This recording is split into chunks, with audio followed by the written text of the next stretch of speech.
You are listening to It Came From the Radio. As you know, this is Dr. Feldy, but today I guess I'll just be Jen. And I'm here to talk about a film called Nessie. I'm here with director and writer Robbie Moffat. And now Nessie is a heartwarming tale about a Scottish village that inherits $50 million from a wealthy American, only to have the windfall contested by this son, Brad.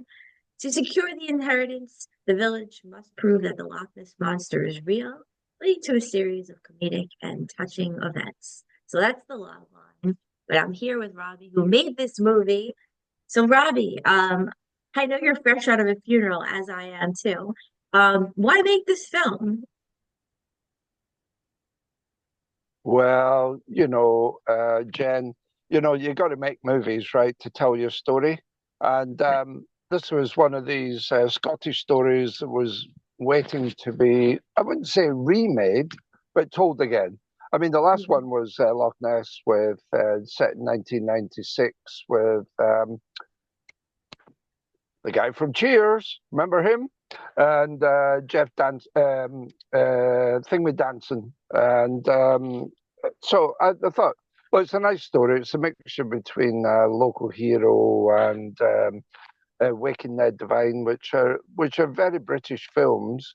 And so that's what we've been doing. And where's our picture gone? Oh, you're here. You're just sideways. Yeah, that's okay. Oh yeah, yeah. Okay, I can't see you anymore. Anyway, Oh, yeah, carry on. Look, it's a feel good film. It's meant, and you know how we view Americans over here. They always are brash, rich, and over here. And in the Second World War, it used to be like they're overpaid. What was it? Oversexed and over here. So there's still a prevailing attitude about Americans. I mean, I love Americans. I had a green card when I was younger and everything else. But decided that I was going to have a better life elsewhere. Um, but that's it. And so the story is about the American billionaire leaves money to rebuild the village in Loch Ness because he saw the monster as a kid, and they used to return there every summer, but it was not successful. So his son decides that he's going to contest the will. And in the end, he has to go to Scotland to tell him, you're not getting the money. And of course, so the villagers, they go, okay, we're going to have to make up this monster.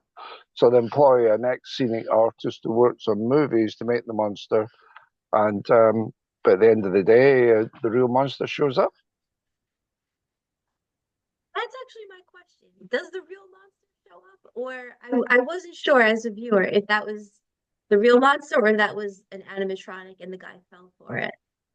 Well, that's why you have to do the second one to reassure people that it is real, you know. No, the whole point is like it's just a feel good movie for families, and you're taken along by the characterization. Well, I think you are. I mean, the casts were great, and I don't know. Have you been to Scotland, Jen? No, no, not at all. Okay, so what you find is we're part of Britain, so not everybody that lives in the Highlands is Scottish. So we have a lot of English people because they're British and sort of mixed nationalities. So the real Highlands, I lived there for many years. The real Highlands is quite a cultural place, and you get a lot of visitors. I remember when I was 17, I used to go hitchhiking just to go and meet American girls. Oh, So, well, and French and Germans and stuff. So it's one of those. It's a place where tourists go and have a nice time, and mm, it's so picturesque, of course, and very romantic. yeah. So it's a romance film in that sense for a family. Yeah. Yeah, how was it like location scouting? Because it's so beautiful. There's so many images of just this lush green landscape. And there's a lot of people in this movie too. I mean, just with the grand location and the huge cast, this must have been a huge undertaking to produce this film. Well, I mean, it might seem like there's a lot of people, but there's not very Mhm. many people in the Highlands, so you probably saw all of them. when I've done a lot of movies, and it's very difficult to even get crowd scenes in the Highlands because where are you going to get them from?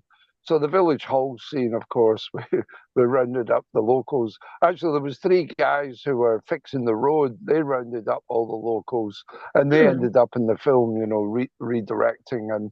And then there was only two bars in that entire area. One where nobody goes to because it's more a tourist hotel, and then this the smallest bar in Scotland where they all crowded in, because it Hmm. gets cold there and you have to escape from the midges. So anyway, they all lent a hand, and so the huge cast was swelled by all the people in the pub. So I'm going to switch to the villain. Now we have this villain who kind of reminds me of Bane from like the Batman series. He has this really deep, gravelly voice, which I can't even imitate. I'm going to call him the villain, the rich American man. To me, he came off like a villain, and to me, it seemed like hope. I guess I'll use the word hope, kind of turned him around. He did a whole 180. As soon as he saw this Loch Ness monster, which he thought was a lie, he thought this whole town wasn't up to par. It's not modern like he's used to. It doesn't have, I don't think he said cream brulee. He mentioned a few fancy gourmet dishes that he wanted and special coffees, but he was making fun of the whole town. And then he sees this Loch Ness monster. So he's like, wow, this thing really exists. And uh, and then he wants to invest in the town. Not only does he stop making fun of it, he wants to invest and put money on it and build the town and actually help people where before he was just getting in the way and he was just a villain. So would you say this is a story about hope or believing in things or how that can turn people around? Yeah, I think you remember when you were young, you believed in Santa Claus. No, So, and you no. believed in, you didn't believe in Santa Claus. I Okay, was well, more Jen, that's like an old interesting. Did you person. study psychology at university? I was like Anyway, look, eyeballing as like an old person. So ah, well, yeah. we need to get you back to being a child. Okay. So there's still people, the little kids believe in Santa Claus and fairies and leprechauns. And some Hmm. people in Scotland believe in the Loch Ness Monster. It's very good for tourism. Um, so I'm not saying that it's a bit, we didn't have the Loch Ness Monster drinking whiskey.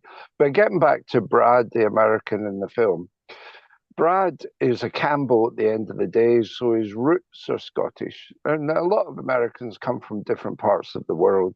So all we're doing is tying into the little boy that was in him when his dad took him there, where he was probably young enough to believe that the Loch Ness Monster exists. So it was Hmm. getting him back to being that child and wanting to see it. And so when you go through all of the BS that people put layer as an adult on themselves, at the end of the day, we're still the child that we were when we grew up. So Hmm. if you can't believe in the Loch Ness monster, what can you believe in? And so that's the whole kind of tagline of the film is like it's fantasy, isn't it? I mean, you grew up with the Cinderella, Sleeping Beauty. Maybe you didn't buy into it, okay? But lots of other kids do buy into Right. that Peter Pan whole thing. And I remember I had I have an associate was he did all the grading on the film. And 2 weeks ago, he goes, "Oh, my son, I've had a call from the teacher." I go, "What's the problem?" Timmy says, "He's told me he doesn't want to grow up." I said, "How old is Hmm. he?" 12, right? Have you ever reached that point in your life where you go, I remember it happened to me at 10. I was going, that's happens about I don't want to grow up. So there's that Hmm. point that we have when the child in us still wants to believe in things that are not real, like Hmm. wars and politics and all of that stuff that goes along. So in a sense, it's entertainment and escape from, and that's what you go to watch movies for, isn't it? To suspend disbelief. Right. Right. Definitely. It was a feel-good movie too. I had like a knot in my stomach. I was paying attention to how I felt, and I was like, "Why do I have a little bit of like a knot in my stomach?" At some place, I was like seeing, "Ooh, what's going to happen next?" And it was pretty heartwarming to me because I would say, a cynic. I'm actually listening to a video lecture on all of the downfalls and the benefits of cynicism, and it goes deep into the psychology of it. But I would say I'm a cynic, and I kind of relate to the villain. My hope, my belief. Honestly, my grandma, I just went to her funeral yesterday, and it's like, it's it's not exactly high. So it was really heartwarming and a bit of an escape to watch your film and to see this guy get excited about something and forget about the numbers and want to really bring life into this town. And this is a little bit of a religious belief. It's not necessarily my belief, but I've heard it and I thought it was interesting that evil is death, is putting death into something or killing something, and goodness or heavens or angelic energy is bringing life into something. So this guy got the villain, Mr. Campbell got he got belief and hope, and he started injecting life into this town, and it's a really beautiful thing. So thank you for that. What? Well, it's a bit like, people get orange pilled on Bitcoin. He got orange Mhm. pilled on the Loch Ness Monster. Yeah. So, I mean, everyone, is like, is there something out there that we know nothing about? Well, if you go to the edge of the universe, what do we really know? I kind of Mm-hmm. stay in the middle. I go, okay, God exists, but at the other end, I go, well, the scientists can't prove that he doesn't. All right, but a good sort of religious person can't prove that God exists either. So I think it's good to stay somewhere in the middle there, and keep your options open, but Mm-hmm. believe Mm-hmm. in both sides of it. So sitting on the fence. So it's the same with Loch Ness Monster. I think in Scotland we sit on the fence. I mean, St. Columba in 565 wrote it down, and he was a saint. Well, he wasn't a saint at the time, but he wrote it down. I saw this beastie in the loch. So ever since then, we haven't used it. I mean, this was post-Roman time, right? But we haven't. We've kind of, as Scots, we're entrepreneurial. Jesus, you can identify a Scotsman. He's wearing a kilt, holding a bottle of whiskey with an orange wig on his head. I mean, there's very few countries in the world where you can identify people that quickly. So, Mm-hmm. so the Loch Ness Monster is just another one of those things that is absolutely great for tourism, but also keeps our Scottish identity kind of believing in stuff which is fantasy. I mean, there was a Scotsman that wrote Peter Pan. And then my favorite book of all time is Treasure Island. Okay, that was Robbie Louis Stevenson wrote that, another Scotsman. So we've always been into this. We do have the other side of it because we do have Jekyll and Hyde, and even Sherlock Holmes is bipolar, if you ask me. So we have these different kinds of the way that we look at life. So I go back to the thing, if you can't believe in Nessie, what can you believe in? Can't believe in Nessie. What can you believe in? And just a quick aside from Nessie, what's one of your next projects that you're working on after this? Uh, well, I've done two films since then, but we're now Uh-huh. working on the. Have you ever heard of the creature in Scotland called the haggis? No. It's a little furry. It's a little furry animal that runs up and down the hills and lives in the heather. And I wrote a book about this in 1989, but now, since that time, you can go around Scotland and you can buy in the tourist shops little haggises that are little furry animals. I used to think they had three legs, but they've now got four legs. And they were all different sizes so they could run up and down the hills. So we're probably talking next year of doing haggis, which is another. Interesting. Well, are you ready for haggis? Maybe when I'm long and gone, maybe people will start to believe that haggises live in the hills. Oh, huh, interesting. Okay, I'm gonna have to stay tuned for that because I know nothing about the haggis at all. And I guess this will be one of my final questions. If you weren't making the movie Nat Nessie, what would you be doing with your time?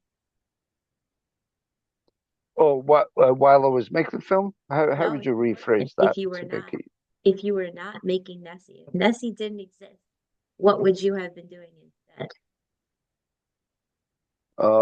probably making some slasher movie or something? The No, I'm only slasher joking movie. with you. Huh. Uh, no, every now and then we do all sorts of things in our company. I mean, over the last few years, we did Dracula on holiday. He had a holiday. Do you know that Dracula is our only caped hero in Europe? You have No. Superman, Batman, Flash. You have all these guys with capes. All we've Uh-huh. got is Dracula. In So Europe? I made a film about Dracula and getting him over all his fears. And then, Oh, it did some comedies, Beehive. We did a Leonard Cohen film called So Long, Marianne. And the TV series is now out, but that's not our film. So we made this in 2020 in Hydra, Greece, during lockdown. And it's the Leonard Cohen story with uh, Marianne Elian. It's a really nice film. It's out in quite a few platforms in the States now, so that's something. And then yeah, Nessie, and then we did just every now and then I become an adult, and so I did a lesbian serial killer film in that's cool. 2023. But let's not talk about that here. This is a family show, right? Okay. So Well, yeah. PG-13, radio, Uh, not necessarily family, but radio FCC regulations, whatever the FCC will allow. yeah. So yeah, yeah, You're there very we go. So I'll diversified. retract that. I'll retract that one. Yeah. Okay, Okay. you don't have to retract that. I say So crazy things. And my yeah. final, So final you question. you yeah. Oh, I was continue. just going to say that. I mean, you interview a lot of people, so you know that we're all kind of living a fantasy land in the movie business, and we live in a bubble. And every now and then, it's nice to talk to someone like you. Gives us a reality perspective. Yeah. I mean, yeah, I'm definitely in the reality for sure, but I love the fantasy, and for me, I'm even more attracted to extreme satire. It just this world is so crazy. There's so Yeah. much to satirize. I have so much material just on crazy producers. I have a Haley Weinstein series I want to do in some way that's like a parody of Harvey Weinstein. It's ridiculous. Uh, Producer well, from everybody's hell an artist. stuff. You sound like an art. You sound like an artist. You need to get out of that radio studio and get behind the camera and tell people what to do. Oh yeah, no, I do.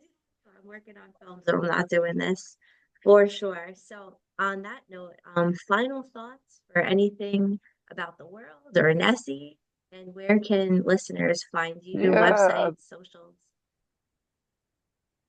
yeah. Well, I would say that Nessie's a nice family movie. You can sit down with the kids, the grandkids, and if you don't have any kids, you can sit down and, just it's an entertainment. It's Hmm. just something that it's an entertainment. Enjoy the characters. They're all individual, and I think it's a true reflection of Scottish life. All right. And where can we find you on IMDb, Facebook, websites, any handles, Oh, social you'll media you like to promote? just Robbie Moffat at IMDb, and you'll find me. And Ah, our company is called Palm Tree Film. Yeah, palm tree, yes. like coconuts. The coconuts falling off the palm trees. Yeah. Yeah, and they've done a lot of different films, very diverse. So thank you so much. I really liked your energy. It's like calming, positive energy. Seems like you know how to enjoy the moment. So keep enjoying the moment and And giving us reasons to enjoy the moment by watching and your Jen, films. yeah, Yeah. Jen, and I want you to, I'm a Glaswegian, so I know about sarcasm. Is as long as you turn the humor on yourself, it's going to be fine. Yeah. So, Yeah. yeah. Well, Yeah. Yeah. thanks very much. I've enjoyed talking to you. Yeah, I'd like to meet you sometime if I'm ever out in the States and whatever. So please, Yeah. let's stay in touch. Yeah. Sounds good. New Okay. York. Have fun and hope you have more fun and funerals in your future. All right, Jen. Thank you very much for your time. So, Yeah. signing off and now back to the studio, back for more It Came from the Radio.